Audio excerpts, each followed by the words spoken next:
नमस्ते। मुंबई के एक जाने माने गर्ल्स कॉलेज के कैंपस में ना एक पुरानी बिल्कुल वीरान इमारत खड़ी है।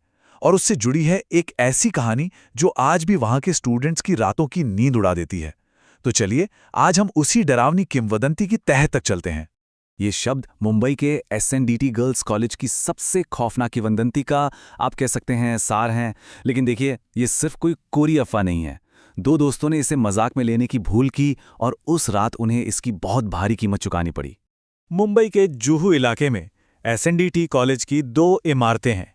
एक तो नई वाली जहां आज भी क्लासेस वगैरह चलती हैं, और एक दूसरी पुरानी जिसे सालों पहले बिल्कुल वीरान छोड़ दिया गया था। और यही पुरानी इमारत अनगिनत डरावनी कहानियों का सेंटर है। छात्रों के बीच ना ये बातें फुसफुसाकर कही जाती हैं कि एक ऐसी आत्मा है जो आधी रात के बाद जाग उठती है और जिसकी भयानक चीखें कभी-कभी तो नई इमारत की दीवारों तक को चीर देती हैं। तो अब इस कहानी में एंट्री होती है 20 साल के रोहन की।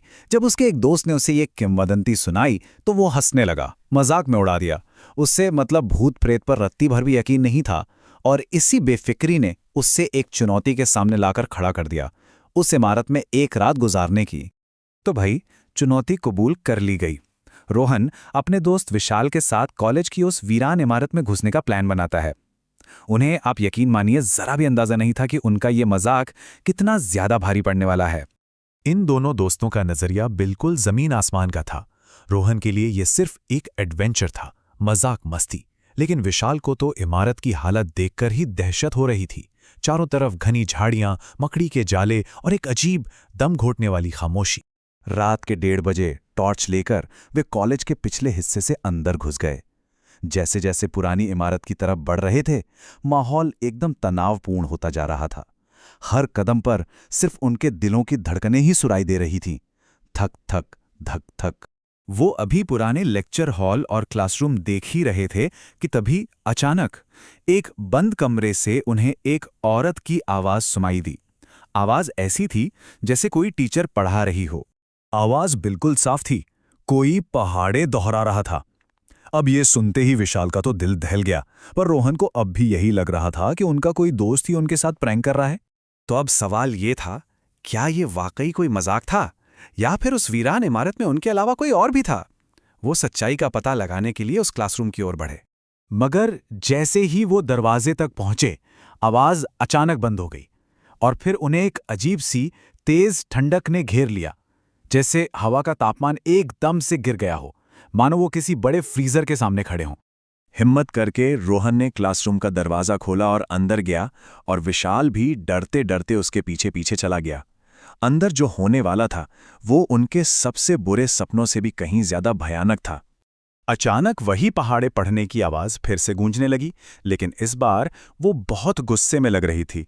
और इसके तुरंत बाद एक जोरदार थप्पड़ की और कई बच्चों के एक साथ रोने की आवाजें आने लगीं। और फिर जो हुआ वो सबसे ज्यादा डरावना था। उन्होंने अपनी आंखों से देखा कि चौक का एक टुकड़ा हवा में उठा और ब्लैकबोर्ड पर अपने आप कुछ लिखने लगा। ये पढ़ते ही दोनों दोस्तों की रूह कांप गई। ये कोई मजाक नहीं था। वो तुरंत उस क्लासरूम से बाहर निकलकर जान बचाकर नीचे की ओर भागे। वो डर के मारे बस भाग रहे थे, लेकिन जब रोहन इमारत के बाहर पहुंचा तो उसे एक और झटके का सामना करना पड़ा। विशाल! विशाल उसके साथ नहीं था। रोहन ने उसे आवाज लगाई, विशाल, विशाल! लेकिन कोई जवाब नहीं आया। घबराहट में उसकी नजर पहली मंजिल की खिड़की पर गई। विशाल वहां फंसा हुआ था, रोते हुए खिड़की पीट रहा था, जैसे बाहर निकलने की भीख मांग रहा हो। रोहन अपने दोस्त को ऐसे नहीं छोड़ सकता था। उसे हिम्मत जुटाकर वापस अंदर जाना ही पड़ा। जब रोहन उस क्लासरूम में वापस पहुंचा तो जो मंजर उसने देखा उससे उसके होश उड़ गए। विशाल जमीन पर बैठा रोते हुए पहाड़े पढ़ रहा था, और उसके ठीक ऊपर एक औरत खड़ी थी। उसका चेहरा फूला हुआ था, खाल गल रही थी, और उसकी आंखें पूरी तरह सफेद थीं।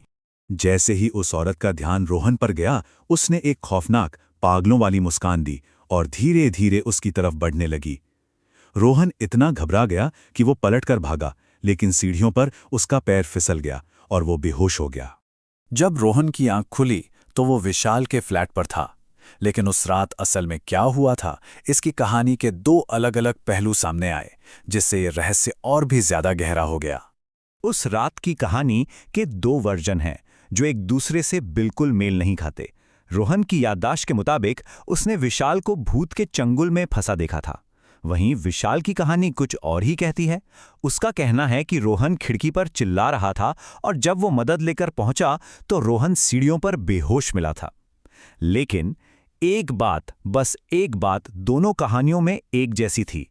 उन सब ने उस रात पहाड़े और बच्चों के रोने की वो डरावनी आवाजें सुनी थी। खैर, इस घटना के बाद रोहन और उसके दोस्तों को यकीन हो गया कि एसएनडीटी कॉलेज वाकई में प्रेत बाधित है। वो फिर कभी उस पुरानी इमारत के पास भी नहीं गए। लेकिन ये कहानी आज भी वहां के छात्रों को डराती है।